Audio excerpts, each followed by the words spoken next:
आज की कथा का शीर्षक है अष्टावक्र और राजा जनक की कथा। आज की कथा बड़ा ही ज्ञान परक है।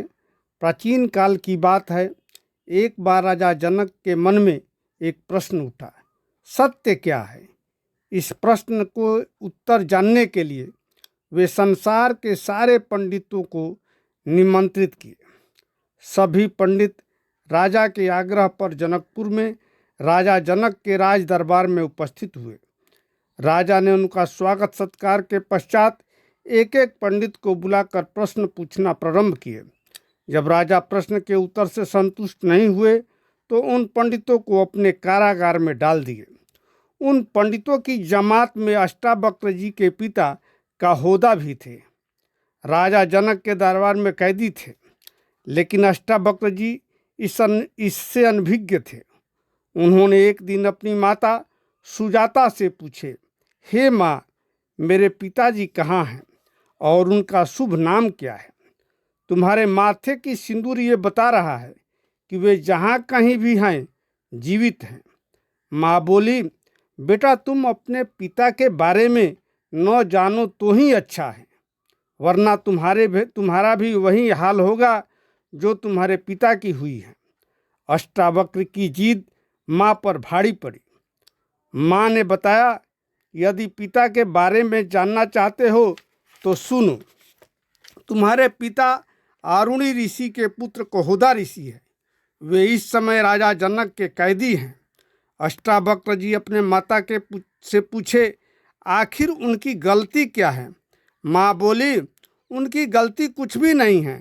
राजा जनक का मुख्य पुरोहित बंदिन है। राजा जनक बंदिन के माध्यम से संसार के सभी पंडितों से एक ही प्रश्न पूछते हैं, सत्य क्या है? लेकिन आज तक इसका सही उत्तर किसी ने नहीं दिया।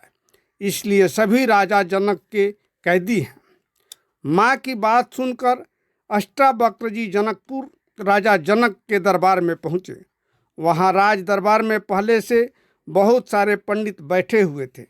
जैसे ही अष्टावक्र जी राज दरबार में प्रवेश किए, सभी पंडित उनके टेढ़े मेढ़े शरीर को देखकर हंस पड़े।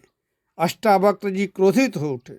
उन्होंने राजा से कहा, आपको आपका मुख्य पुरोहित अच्छा ज्ञान नहीं बताया है। आपके राज दरबार में उपस्थित पंडित भी मूर्ख हैं। ये सभी हाड़ मांस के शरीर में विश्वास रखते हैं। आडंबर ही उनका भोजन है। ये भला आपके प्रश्न का उत्तर कैसे देंगे? इन सबको राज दरबार से बाहर कीजिए और मुझसे अपना प्रश्न कीजिए। अष्टावक्र जी के कथनानुसार सभी पंडितों को बाहर जाने को कह दिया गया। सभी बाहर चले गए।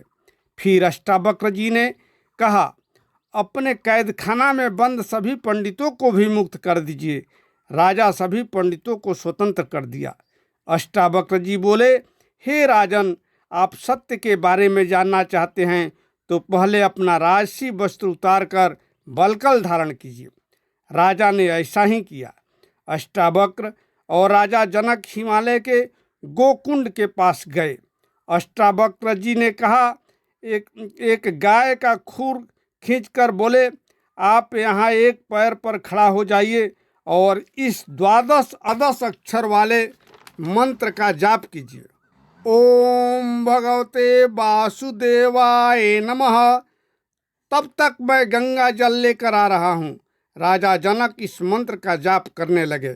इधर अष्टावक्र जी भी गंगा किनारे वज्रासन अवस्था में आसन जमा कर बैठकर इसी मंत्र का जाप करने लगे।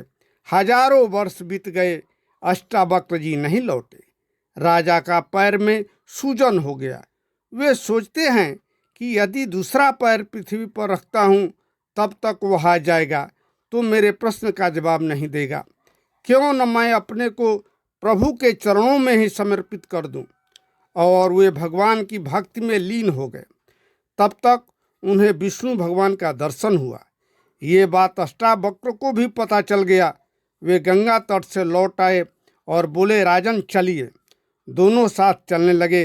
राजा ने पूछा, लेकिन आपने मेरे प्रश्न का उत्तर नहीं दिया। अष्टावक्र जी मुस्कुराते हुए बोले, वही सत्य है जिसका आपको दर्शन हुआ। राजा जनक अष्टावक्र जी की चरणों पर गिर पड़े। और उन्हें अपना राज दरबार का मुख्य पुरोहित नियुक्त कर लिए। इस तरह आज की कथा समाप्त होती है। फिर मिलेंगे अगली कथा के साथ। तब तक मेरे चैनल को सब्सक्राइब करें, लाइक करें, अपने दोस्तों में शेयर करें और इसी प्रकार कथा का आनंद उठाते रहिए। धन्यवाद।